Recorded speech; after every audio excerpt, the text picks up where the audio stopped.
Good afternoon, everyone. Welcome to another episode of the Everyday Trader. This is Greg Jensen from Options Animal. Glad to be with you. No, I guess it's not the last trading day of November. We got one more tomorrow. I'm joined here by my partner and friend, Hale. Hey, Greg, what is happening? You know, it's a good day to be an investor. The markets are happy right now. We've got the euphoria of the end of the year going on. I can feel a little Santa Claus rally maybe starting to build some excitement. Retail people have money. They're out there spending and shopping. It's good. That's good. That is for sure. We are definitely seeing people spending money. Although, I don't know, we look at the market here. I mean, we had a, kind of a bullish day, but we pulled back a little bit. What's striking to me is that the really lack of volatility is what's got me. The closes are all within within 10 points of each other. So we've had it really flat. We did open higher this morning, a little bit of an excitement, but it's been pretty mellow. This really bullish trend seems like it's petering out, and who knows? Maybe it was overbought. I'm not sure. I'm still bullish for the rest of the year. Maybe we're going to see some changes here coming up in terms of what's doing well and what's not doing well. But yeah, it's a good time definitely a good time of year. I'm still bullish throughout the rest of the year, but I'm just watching here over the past week to see what's going on. I'm not sure that I am able to identify anything that's driving that. We haven't had any major news or any of the news that's out there that we'll get PCE this week, maybe. I don't think that's it. Fed talk, the OPEC situation. I think it's just the fact that we don't have any major news that is really driving the market. That we did get overbought, no doubt. I mean, if you look at a chart and you see the RSI on the S&P, we've definitely reached above 70. We've come back down below 70. Of course, is usually used as that line to determine that the market is in an overbought condition. And this is the best way for markets to kind of catch up, in my opinion. Maybe they go sideways for a little while, but there's still some euphoria that will pop up in individual names. I know, for example, like today, after hours, Snowflake, one of the high-flying tech names of the COVID days. It's got a lot of tie into artificial intelligence as well. They announced earnings and are up like 10% in after hours. But yeah, you can see there on that chart that the RSI was clearly above 70 there for a little while after the big move we had through the month of November. Yeah, maybe we can go sideways like this for a little bit and then have a leg into the end of the year again. I think that's where I'm leaning, is that we could have a nice bullish December as well, maybe even bleed into January. After that, there's a lot of unknowns still that the market has to digest, that I'm sure we'll talk about here in just a little bit. But I know we didn't want to start with that. That wasn't where we want to start, but how about, while you brought it up, you talk about Snowflake, but this morning we had earnings from GM, which were excellent. We got almost a 10% move on GM, and then Foot Locker had a really big day today as well. So big gap up on those two, both equities that I'm trading. So although I was bearish on Foot Locker, but it is now a bullish trade, and as long as it doesn't drop down too much, we're going to make money. So, yeah, but I had long stock on GM, and that worked out well. So, yeah, we weren't going to start with this. We were going to, speaking of trucks or cars, we were going to start with this. We were going to start talking about Tesla Cybertruck event. Do you have your order in for one of those? I'm sorry, I will never buy a Cybertruck. They're hideous. I know they're cool. How dare you? Like them. How dare you? They are the ugliest piece of machinery I think I've ever seen. Well, I'm all in on it. It goes right up there with the Dodge Dart. I even have Cyber Beer Stein limited edition set. This is very rare. Nice. This is I don't drink beer, but I have some Cyber beer with a little little hedgehog there, and then Cybersteins, this is about my size of coffee though. So this is pretty good. Okay, so do you know what we should do? So you're going to get a Cybertruck one day. Yep. This is what we should do. This could be like Mr. Beast type views on YouTube. Let's get your Cybertruck, bring it out here to Idaho, and I'll pull your truck. We'll get a chain. We'll hook up the back axles of our trucks. And mine's I drive a diesel, a Ram 2500. It's a 3/4 ton. And let's see who can rip each other's back axle off. Well, I am planning spending tomorrow at my local dealership, Tesla store, at the announcement. I will not be taking delivery. I don't think they have any there, but they're doing a live stream event and they invited me, so I'm going to go. Nice. Yeah, so tomorrow's the big day, November 30th. You can watch it streaming online. It's actually going to be streaming on Twitter, so you can sign up on Twitter. But since we talk about trading and stocks, wanted to take a look at some, what we think here. Tesla did have a pretty significant move up yesterday, but pulled right back today. And there's some other market internals that I think people should be looking at here. And what I guess market internal probably better. Let's be more explicit. The implied volatility, which is a measure of future volatility. This gold line indicates what the market's expectation is for volatility in the future. And we're at a 52-week low. What do you think of that? I think that's a great time you need to be buying long calls on Tesla. Long calls, huh? Maybe long put, maybe long straddle. Yeah. Straddle. I'm bullish on Tesla, by the way. Just because I don't like the Cybertruck doesn't mean I don't like the stock. I think the company's amazing. But you're not going to hurt. Yeah, well, I think it's a great stock, I do think, from a fundamental standpoint. But personally, I think the way to trade it, I'm going to stick my neck out there. I'm going to get some people probably upset. But if we go back to two of the last biggest events, so on Battery Day in 2020, following that announcement, stock was down 10.3%.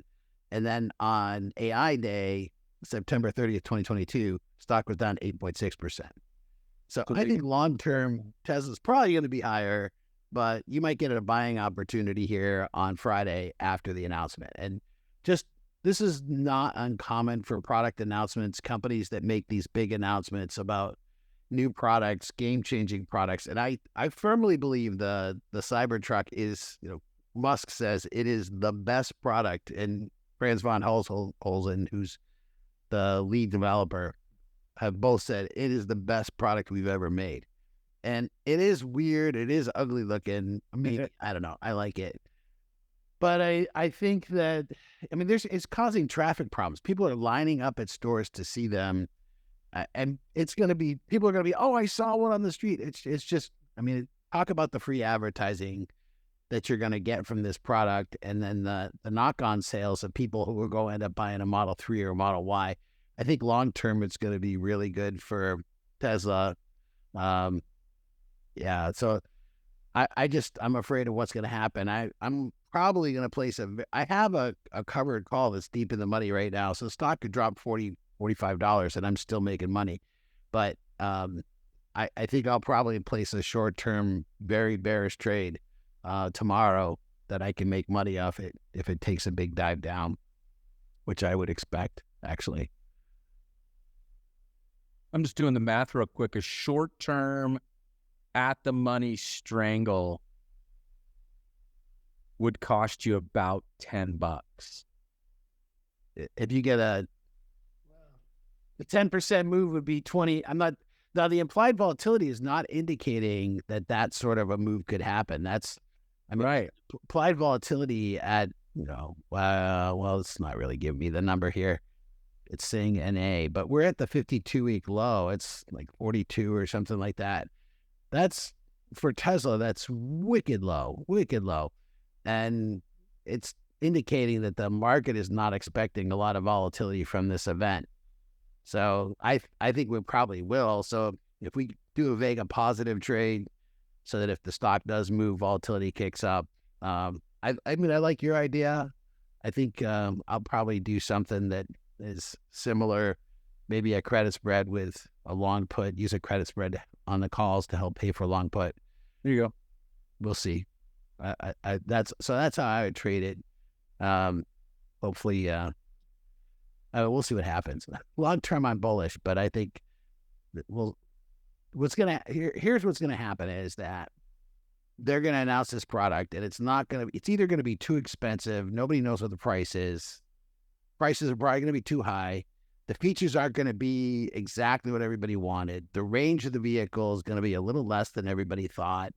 The availability and the time frame and the manufacturing. Musk has already said that they're hoping to get up to making 250,000 a year, and he's been on record as saying, don't expect us to be really pumping these things out, doing 1 million a year anytime soon. So, because he said how hard it is to make this thing, and I fully expect that sort of comment to get picked up by the press. And it's just, he has to hit 1,000. He has to be perfect on this in order to not have the stock come down. Anything that's perceived as being negative will be what everybody focuses on and will drag the stock down. My opinion. Well, it makes for a trade. That's what I like. This to me, this time of year between now and really about January 15th is one of the funnest times to trade. And I don't mean, trying to find the best deal necessarily, but what I mean by that is that investors have a tendency to be bullish during this time of year. Call it the holiday season. I can't always explain why. But there is generally a sense of euphoria, and sometimes the hot stocks of the past light back up again. I mean, you've seen a little bit of that in the last couple of the weeks. I brought up Snowflake. You've also seen companies like Coinbase take off again. And I know there was some news with Coinbase this week, but it's not just those. The artificial intelligence names are hot. It's not just the big seven, the magnificent seven this week that have been bullish and optimistic about where the market's going. And so I think there's some chance to make some money. About your opinion on that, and I think back, we've definitely had some years where Decembers haven't been fun. And I think back a couple years ago was not really a good time. 2021 was not a good December. And I would add the caveat. I think you're right. We tend to get bullish and euphoric towards the end of the year when we've had a bullish year. Yeah. We've had so many bullish years, so it feels like that's just a December thing. But 2021, it actually was kind of bullish right up until the very end there. But I think that when we have bearish years, and I feel it too, because my portfolio is way above my goals. And I'm doing really well, and so I'm dialing up the risk and taking on some more risky trades here, because hey, even if I take a significant loss on it, I'm still going to be ahead of the game. So I feel it in my trading, and I do think there's a reset that happens towards the end of the year. Everybody goes through it. I don't know if you read that in Brent Donnelly's book. Hopefully, we get Brent on here one day here soon, and Brett talks about how people reset in January. They go back to, okay, now we're back to zero. You're not. You're still making money from last year, but risk and management of trades tends to change, and that's why we see the effects of seasonality that do play out. So one of my areas I like to trade this time of year, and I really don't like to wait clear up until Christmas. In fact, it's really right now is some of the best trading is pick some of those retailers that have crushed earnings because they have a tendency to pile on. And I know it sometimes feel like, oh man, can I really chase Costco any higher? The answer is yes, you can. My favorite right now is Lululemon. Actually, Lulu's had a great move. And I think there's more coming, to be honest. They were up 2.5% today. You look at them, they're at a all-time high. right now, or at least close to it. They have 466 back at their high in October of 21, and then pulled back into the mid 200s in 2022, like the rest of the market. But they're right back up there again.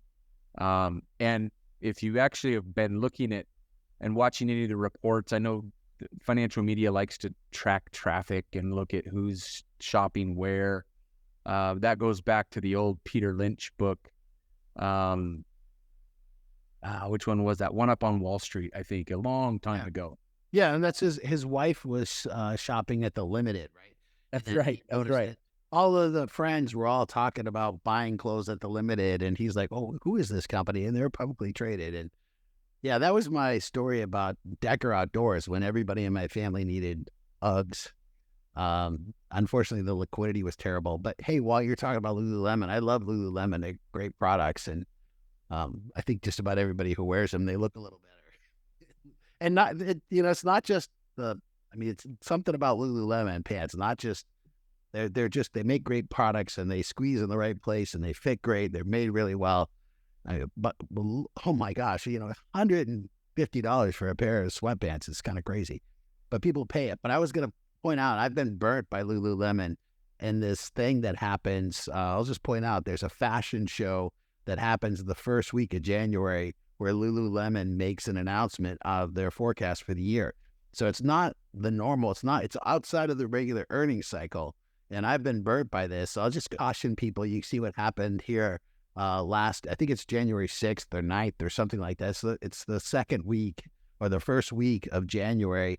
Lululemon makes this announcement, and it can have the opposite effect on the stock. It can make it go up a lot. And I've been burnt by that by not recognizing that. But just FYI on Lululemon there's probably an opportunity. And I think you're right. I mean, things that are up for the end of the year, they're going to maybe continue to go up.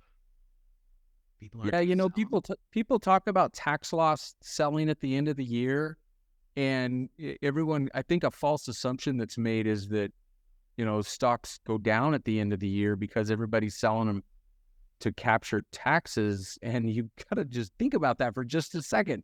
People aren't going to sell stocks that are at all-time highs like NVIDIA and Microsoft and Google and Apple right now to capture losses, because they probably don't have any losses. They don't have any losses. Everybody's made money on those equities. So the companies that are going to be sold for tax loss are those stocks that are not at all-time highs right now. The oil industry, the finance industry, that part of the S&P 500, you may see some end of the year tax selling, but yeah, don't expect people to be selling NVIDIA at the end of the year to capture loss. In fact, it's going to be the opposite. Yeah, ExxonMobil's in it is probably an example of, if they have something to sell that maybe they bought it in May at 117 and they could sell it, or maybe they bought it in September on the run up in oil and the breakout, the beginning of the war in the Middle East between Israel and Hamas, and then Exxon went from 120 back down to 100. Those people might be selling right now. Right. So they'll sell, and then 30 days later, there's a wash sale rule so that they can get back into it. So they'll tend to dump it and then pick it up sometime after the first of the year. So my thought is, any of these stocks that have charts that look like this, they're probably going to get beat up. I wouldn't expect them to be terribly bullish going into the end of the year. And they'll get beat up more as people sell for tax loss harvesting, which really begins in October. It does go through December. And then next year, you'll probably see a move up. I do know that Goldman Sachs believes, for a lot of reasons, that we're going to see oil higher after the first of the year. And they made a prediction that it's going to get probably back above 90s in April. So that's, but right now we're not seeing strength in oil. It's amazing how low oil is, given everything that's going on from an the economy is doing better. Recession forecasts are going away. China's opening up slower than everybody expected, but China's economy is doing okay. We've got global crises in the Middle East, and the price of oils can't get itself above 80. It's just, if you had told me all of those things a year ago or 6 months ago that this is where we would be, I would be buying ExxonMobil. I would be buying, oil, and it's not had the effect. There's an OPEC meeting tomorrow, though. That could have some interesting impact on how things go. But hey, speaking of the seasonality thing, you and I were going over the Russell 2000 data, and I had my friendly, lovely assistant help me out here. You know who that is, right? I do. ChatGPT. I love ChatGPT. It's like having a really smart person who works for you, who's very eager to help you out. I really honestly feel it feels that way. So I read in the Stock Traders Almanac, which is on my desk every year. I get a copy of this thing. And there's a thing called the January effect, which here's the data I was going to tell you. 40 out of 43 years that small caps handily outperform large caps toward the end of the year. So this is the Russell 2000, the IWM. IWM is the ETF. You can look at the Russell 2000. This goes back to 2001. Whoops, not what I wanted to show. That's probably okay. There we go. Well, that's a good one too, by the way. I love this. It's difficult to get a man to understand something when his job depends on not understanding it. Just as a random aside, it's a good sort of thing to focus on here. So if we look at the average here, you'll see this black line is the average performance. And towards the end of the year, we get this run up. So, and what the Stock Traders Almanac says is it's the second half of the year if you divide each month in halves. So I had ChatGPT do that for me. And so the blue line is volatility, and the green line are the bi-monthly. So if we took every month and divided it in twos, we see that we're getting into the second half of November, that historically this has been a very good period for the Russell 2000. And I think there's some logical reasons why. If you look at the rut itself, look at the stock chart, it has done okay. I mean, it's not as good as some of the other indices, but we've got some strength here. Maybe it's subject to tax loss harvesting. I don't know, but I'm thinking about doing some sort of a short-term bullish trade that'll take me through the end of the year. Maybe something that's bullish to stagnant. I don't know. I think it's pretty interesting. Do you have any thoughts on any of that? Yeah, I think this kind of goes to that same point that I was saying before, where I think you're seeing some money move out of just the Magnificent Seven right now, and there is some chasing going on of the Russell 2000. I think part of that is probably some of this euphoria too. I mean, the week that you and I both talked about, I made a lot of money in Apple this year, as an example. I actually just got called out of Apple again, and I'm not in it. And I'm actually looking at other trades right now in companies like Square and SoFi and, some maybe higher risk names that haven't participated as much as Apple has. Because I'm as much as I love Apple, I'm a little hesitant to buy it up here. I think I could buy it lower. And so I think some of that is part of that seasonality, is you're seeing people move money out of the big names and back into the Russell 2000. And I think that's a seasonal thing too. And that's why you see that pattern towards the end of the year, is a lot of those names are like, okay, I haven't had a fantastic year yet, but let's catch up. And those can be some fun trades.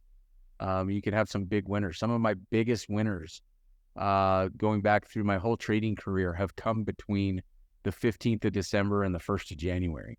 Ooh, that's exciting. Yeah, some big trades. So I usually get a lot more active this time of year, looking for short-term trades and writing. And again, a lot of this comes back to, you said too, it's not always the case every year. You have to be aware of the overall underlying economic and feeling of the market. And that's what I think we're okay with right now. I think the Fed has stepped back and said, let's kind of wait and see where inflation plays out. Looks like we've got it going in the right direction. We do have more Fed speak this week. I think we got Jerome Powell speaking on Friday, or is it tomorrow? Tomorrow, Friday. He's on the docket this week to speak. Did you? I haven't looked at Waller's speech yet today. Waller spoke today, right? He spoke yesterday. It was yesterday. They characterize him as a dog. Wow. Wow. Let's give him some grief when we see him in. Well, I'm going to be, I don't know if you know, but Friday I'm going to be at the Chicago Federal Reserve's annual economic symposium. Oh, that's right. You go to that every year. Yeah. You've won some awards there. Yes, I've been awarded 3 times in the past for accuracy in forecasting. So we'll see. I feel like I did a pretty good job this year. I know most people were very bearish this time last year. Everybody was forecasting a recession. And I saw the consensus forecast was clearly negative. And I did forecast that we would not have a recession and that we would be bullish. So the question is whether or not I hit the brass ring or not. So we'll find out. Yeah, I'm hoping that I did well. I didn't get it in the past. The people, there's like 3 or 4 major indicators. And when somebody hits them all, they usually have that person get up and give a speech. So I hope I don't. I'm not going to count my chickens until they're hatched, because I think they would have called me ahead of time if they wanted me to give a speech. But yeah, Austin Goolsbee will be there, and some, pretty prominent economist. Diane Swank usually goes, and Bianco occasionally shows up. So there'll be a lot of noteworthy economists, and certainly a lot of the major manufacturers in the Midwest are represented. Caterpillar, John Deere. Detroit is actually part of the Chicago Federal Reserve, so you get all the car manufacturers there as well. So there'll be a lot of good economic discussion that I'll try and bring back and share with our community, what the consensus forecast and thoughts are. And you said that's on Friday? That is Friday. How are you going to watch the Tesla event? That's Thursday. Oh, that's Thursday. That's right. That's Thursday. And then a week later, Michael Drury is getting that Global Citizens Award, right? I don't know. I told you I'm going out there, right? Yeah, to Philadelphia. I'll be at the Philly Fed for their annual monetary policy outlook, and then also that Global Citizen Award that goes to Michael Drury. And Harker will be there, so there'll be Philly Fed people. So I'll get the next 2 weeks. I should be getting a lot of firsthand information from the Federal Reserve, anyways. At least a couple of local Feds, and then you and I in February will be hanging out with more Fed people. Dave Altig, who's VP of Research from Atlanta, and Waller. It looks like he's going to be there too. And we'll be hanging out in flip flops and beach shorts, right? And looking forward to that. Yeah, actually, in the Bahamas, which should be a great conference too. Anyways, we're not saying that just to make you all jealous, although you could be jealous. But we want to. Well, I share all the information. The reason I go is so I can bring it back and share it with our communities, and we love to help you guys get some insight and realize that these people are real people. I'm amazed at how many people will talk about the Fed and say certain things, and they've never even been in the same room with a Fed person. So I think drinking close to the source is what you want to try and do. We do our best to try and provide our hopefully unbiased opinions and observations of what we take. Hey, speaking of people that we're getting potentially getting on the show, Jeff. Yeah, he said yes. He gave me some dates that work. Okay, so exciting to bring that on. Jeff McAllister, awesome guy. Been trading options for a long time. Really cool experience. Former jet pilot, Air Force guy, flew the big planes, the big airplanes. Now he flies those private little jets around because he retired. He will be fun. Yeah, looking forward to that. Okay, well. Whoa, no, one other thing. Oh, we got more. Cybertruck. End of the year, we talked about that, and then the other sort of sad news is people have heard is that Charlie Munger passed away yesterday, 99 years old. He always said, I only want to know one thing. Did you know this? I only want to know one thing, and that is, where am I going to die? So I never go there.